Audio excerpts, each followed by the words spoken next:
Hola, muy buenos días, querido hermano y querido amigo. Espero te encuentres muy bien en esta hermosa y preciosa mañana. Hoy me levantaba reflexionando sobre en dónde está nuestra vida. Y es allí donde tenemos nosotros que mirar que el tiempo de la vida está en las manos de Dios. Está en las manos de Dios para alargar o para acortar, para hacerlo amargo o para hacerlo dulce según el designio de su voluntad. O sea, nuestra vida no se encuentra en las manos ni de nuestro amigo ni de nuestros enemigos, sino que se encuentra en las manos de Dios. Y si nuestra vida se encuentra en las manos de Dios, entonces, ¿será que nosotros, como la misma escritura lo dice, tenemos por qué afanarnos? ¿Acaso yo diría más bien no sería afanarnos, pero por su obra, afanarnos por lo que Él ha marcado en su voluntad para nosotros, el que cumplir, el que obedecer, el que hacer, en vez de nuestro propio, la conveniencia, lo que yo necesito, lo que yo quiero? Dice el salmista en el Salmo 31, y él dice allí en el verso 10, toda mi vida he sufrido, toda mi vida he llorado, mi maldad me debilita, mis huesos no me sostienen. Mira lo que dice el salmista, toda mi vida he llorado. O sea, yo me imagino el momento que estaba pasando él, toda mi vida he llorado, toda mi vida he sufrido, ¿cierto? Mis huesos ya no son capaces de sostenerme. O sea, qué debilidad se encontraba él. Pero todo esto es en cuanto a cuánto vale tu integridad, cuánto cuesta tu integridad. Porque recuerda que esto nos conduce a la honestidad. La integridad nos conduce a la honestidad. Y día a día nos vemos tentados nosotros a que la integridad sea quebrantada, como por ejemplo cuando queremos algún producto que estamos necesitando, pero resulta que ese producto no está en oferta, pero hay otro de otro color o es, digamos, el mismo producto, pero tiene una característica diferente y ese sí está en oferta.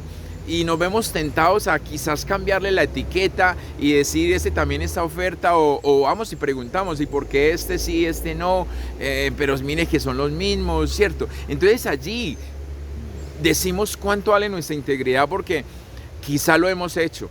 Quizá hemos hecho que hemos cambiado la etiqueta o hemos ido a decir, no, pero es que eso tiene precio de oferta, ¿por qué no me lo estás dando? Y resulta que nos ganamos o nos entregan una oferta, pero sabemos que hicimos mal.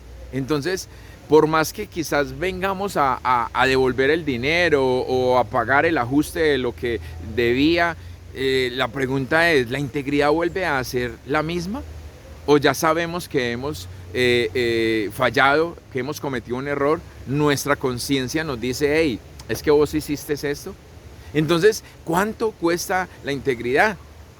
Entonces, es aquí donde estamos arriesgando por unos pocos pesos, por un instante, por un momento, por un tiempo, estamos arriesgando lo que tiene mucho más valor, como es la integridad de cada uno de nosotros. Entonces, aquí es donde nosotros tenemos que pensar y tenemos que reflexionar.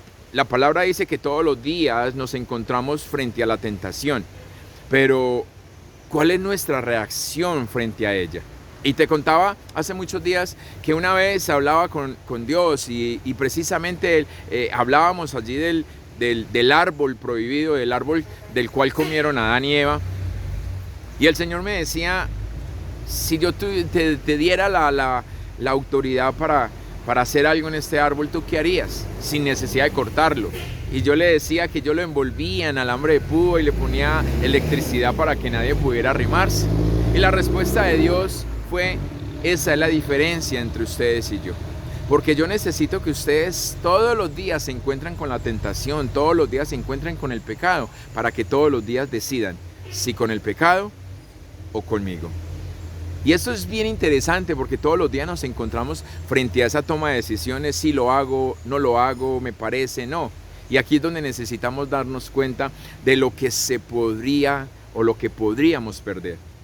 Los beneficios no están a corto plazo, porque el pecado solamente nos entrega algo temporal, algo corto. Y entonces es donde si nosotros resistimos encontramos la recompensa de ese persistir, de ese insistir, de ese mantenernos firmes, de ese darle un gran valor a la integridad, porque esto nos llevaría a tener un carácter firme, un carácter confiado, ¿cierto? Pero sobre todo una conciencia limpia que no tiene precio. La conciencia limpia no tiene precio. Así que yo quiero que podamos reflexionar hoy acerca de esto. Si la integridad me lleva a mí a la honestidad, entonces, ¿cuánto vale tu integridad? Chalón, chao, chao.